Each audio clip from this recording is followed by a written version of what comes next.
Hey, how you guys doing? My name is Weddle. I work at Black Rhino Tattoos. You can find me on Instagram at Gueroe1.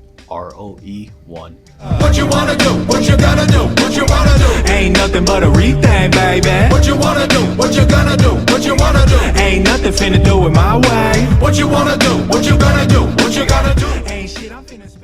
I've just always loved lettering ever since I was a kid, and I started drawing names when I was in middle school for people to put on our binders because we weren't allowed to have backpacks.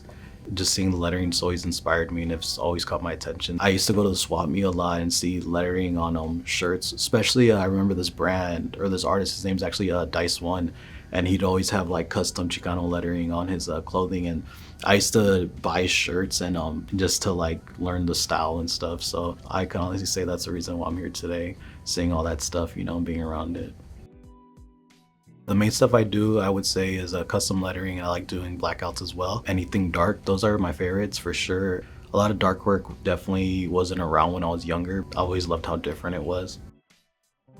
The most challenging tattoo I ever done was actually I did a portrait on my friend. I don't really even draw portraits, so definitely was something I shouldn't even tried. I tried to give him my best, and luckily he likes it, so yeah, probably won't be doing that again though. I would say that a lot of people think tattoos don't hurt. They do. People have the misconception that just because you're heavily tattooed that it makes you a bad person, just the old school thing. And I'm just kind of glad that society's accepting it more and judging you based on your characters instead of what you have on your body. Me personally, I even feel more comfortable if someone's serving me and they're tatted because it's just something, we both have. I always draw. At the end of the day, I am an artist in different aspects, so that keeps me motivated through everything.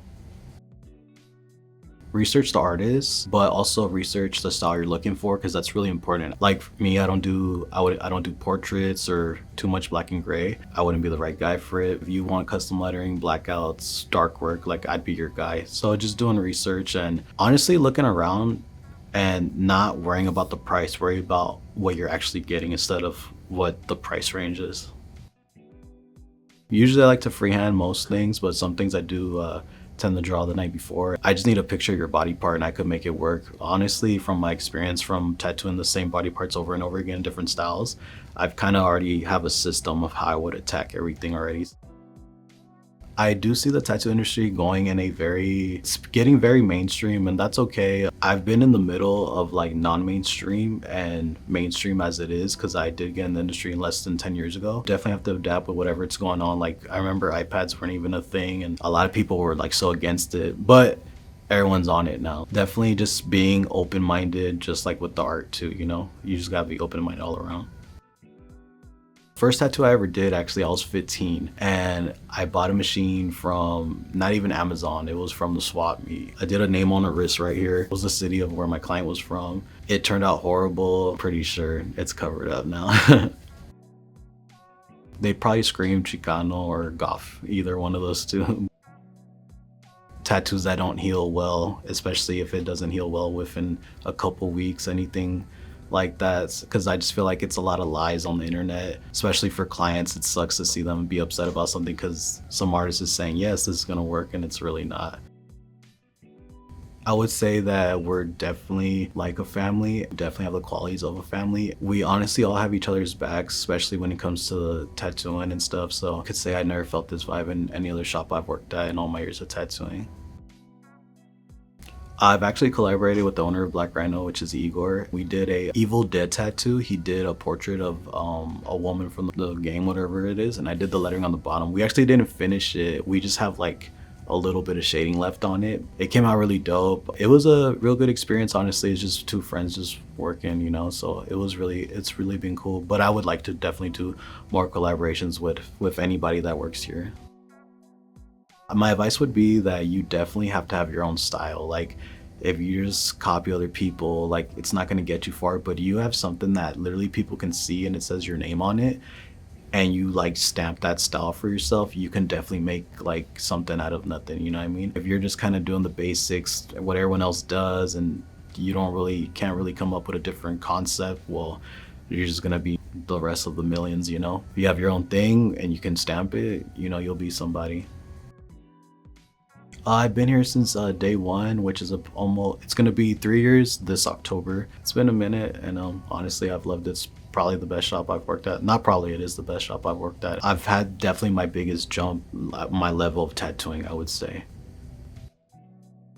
At the end of the day, I just want to make sure if I do something morally, that's exactly what they want. If they're unsure, either we work through it or we can even plan another day. I'll show them, hey, I drew this. If you like it, maybe you need some time, that's fine. But I'd rather for them to be happy than being pushy, you know? I used to get tattooed by one of my good friends named Ricky at a tattoo shop called Nevada Tattoo, and Igor happened to work with him. Through the years, I've kept in contact with Igor. While I was leaving this walk-in shop I used to work at, I was going to another shop on the east side. I was actually going to join Igor's shop, but I have a friend named Alex that works here as well. Alex needed a shop to go to, but he didn't have an apprentice card. I asked Igor if he would accept him, and I'll go to the other shop that I was already kind of accepted at. I knew it was kind of a risk for Igor, but you know, Igor took him in and missed out working even here earlier for my friend Alex. But honestly, at the end, it all worked out. Now we're all working together, and he has a bigger shop than he had before. So looking out for my boy, you know. I've never really talked about this, but there's a couple tattoos that I've done for free. I had a buddy whose his mom passed away, and I just told him just come to the shop, and I tattooed his mom's name, and I didn't charge him. And I just feel like tattoos heal people. And, you know, he tried to give me money, I didn't accept it. I just told him like, hey, like, you know, like, don't say that it was free. Don't tell people what I did. I'm just not trying to do like a nice gesture for the world to know, you know what I mean? Even though I'm talking about it right now, I've done that a couple times for different people that, you know, that are cool with me or whatever. So doing those always are meaningful. And at the end of the day, like, if I didn't have to make money, I would tattoo for free, you know, because I just love tattooing, and I love what it does for people. Tattooing pet peeves. Honestly, I would say the only pet peeve I kind of have is the guess. If it's something small, that's cool, but if it's something big, like, I like to be focused, and I do tend to tattoo kind of fast, especially when the person doesn't really know much about tattooing and they tend to have like a big say. Or a lot of people think that black healed is gonna look how it looks fresh. A little pet peeve of mine, because I've seen sometimes when they come back for a touch up and it's literally solid, and I'm like, it doesn't really need a touch up, but they want it to look how it looks the first hour, and it's like, it's not gonna ever look like that again unless you get tattooed again, you know? Our environment's definitely, I would say, different every day. For the most part, it's fun, you know. Yeah, there's a lot of jokes for sure every day. Jokes, pranks, you know, whatever you could think of. But there is times where we're all very serious and very focused. We keep it fun though, for sure, but also professional. So that's why I love it here. Ain't shit, I'm finna spend my chips. What you wanna do? What you gonna do? What you wanna do? Ain't nothing unless you go that way. Reed, what the fuck, where you been? I've been chillin', honed in with a paper and a pen again. And I'ma need ends for you and your friends, cause I'm serving up game like a Benny in a Benny.